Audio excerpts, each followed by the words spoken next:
how to copy captions on Instagram. If you ever come across a caption on Instagram that you really like and want to save, share, or use later, you might notice that Instagram does not allow you to copy captions directly. Unlike regular text, you cannot simply tap and hold to copy a caption from a post.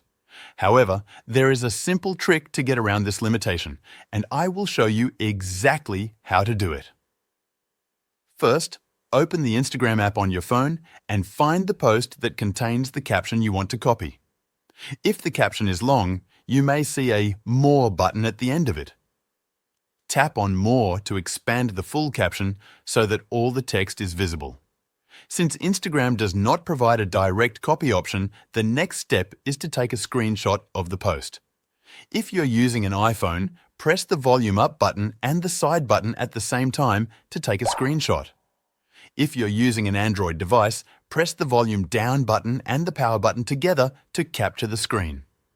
Once the screenshot is taken, open your phone's photo gallery or Photos app and locate the screenshot you just captured.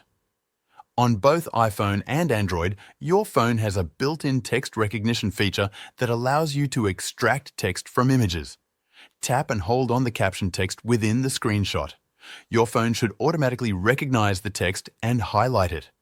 If necessary, adjust the selection by dragging the blue handles to make sure you are copying the entire caption. After selecting the text, tap Copy to save it to your clipboard. That's how to copy captions on Instagram.